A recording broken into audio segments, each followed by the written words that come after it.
Hello guys, welcome pala sa aking channel, Kiko Mekaniko. So, isang maganda at pinagpalang araw po sa atin lahat guys. So, sa ngayon po pala may ginagawa ko dito na Hyundai Elantra.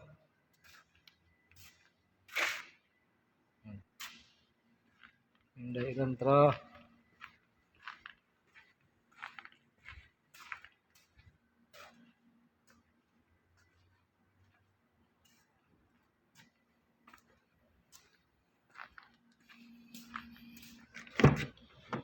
So, 2000 na 2016 model ito guys.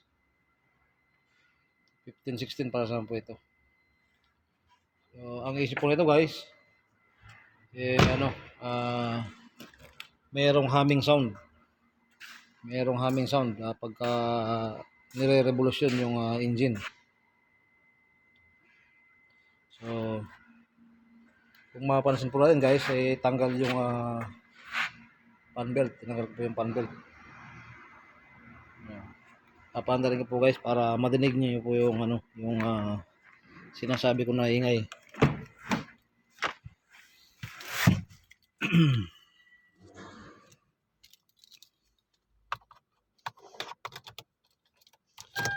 So,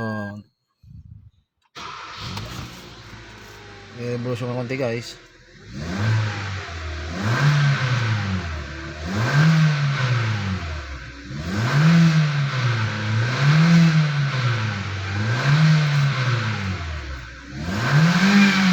Yan.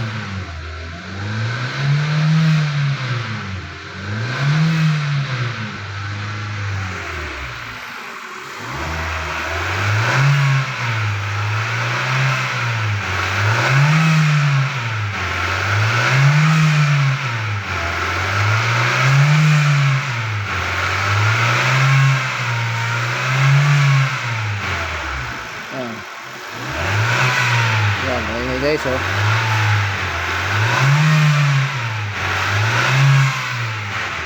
Kung madidinig guys, may yan. Yan, parang humuhuni yung guys, yung ingay. Yan. Yun po yung yan. Yung tunog niya guys, parang steering pump na nagmamalfunction. So, parang humuhuni. So, yun po yung pinaka-issue nito guys. So, yun po yung pinaka-complain na may-ari. At gusto niya pong mawala yung umiingay na yan pagka nirevolusyon yung engine. So, sigurado po ako guys, yung problema sa loob. Kasi tanggal po yung fan belt pero may ingay pa rin. So, ang gagawin ko po yan guys, titingnan ko po yung harapan ng makina or pati yung oil pump strainer, baka medyo may bara. Kasi pagka hindi po guys makahigop na maayos yung oil pump ng langis, posible po mag-create ng sound yung oil pump. Medyo sisipo lang tunog pagka hindi makahigop ng saktong volume ng oil ang oil pump. So, sigurado po mag-create ng sound ang oil pump. So, yun. Yun po yung sa guys, titingnan ko dito.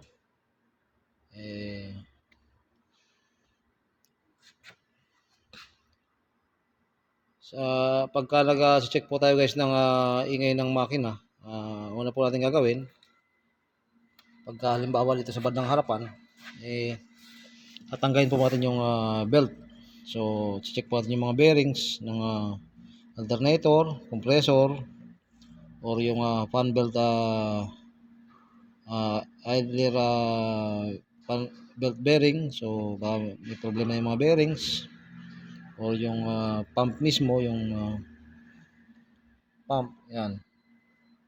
So, para makasigurado tayo guys kung saan nanggagaling yung ingay. So, pag okay naman yung mga bearing guys, paandarin po natin saglit yung engine na walang fan belt at pagka andyan pa rin yung ingay, then doon na po tayo mag-proceed sa next na gagawin natin. So, sa dinig ko po guys, hindi makahigop ng tamang volume ng oil, yung oil pump. Sigurado po ako may oil sludge sa loob ng engine. So, pag small amount lang po yung nahihigop guys ng oil pump, pag konti lang yung nahihigop na langis ng oil pump dahil makapal yung oil sludge sa loob ng makina o ng carburetor strainer, talagang maapektuhan guys yung oil pump. So, sa experience ko guys, yun ang kadalasan nangyayari pagka medyo may bara yung oil pump strainer. So, bubuksan ko po yan guys. At mag-update na lang po ito sa inyo panibago guys pagka nabuksan ko yan po ito. Siya nga pala guys, yung tunog na yun, halos kasing paras din po ng tunog ng ano yan guys. I-share ko lang po sa inyo. Pag nagmamalfunction po yung pump ng transmission, parang ganoon din po yung ingay. Pagka barado yung transmission oil filter, so nagkakaroon ng humming sound yung oil pump ng transmission. Ganoon din po yung guys, yung tunog. So, since na ang tunog guys dito sa bandang harapan, sigurado ako yung oil pump po ang nag-create ng sound dahil sigurado po ako guys may oil sludge yan sa loob. So, pag halimbawa yung humming sound guys, dito naman sa portion na ito, dito lang po tayo mag-focus sa transmission.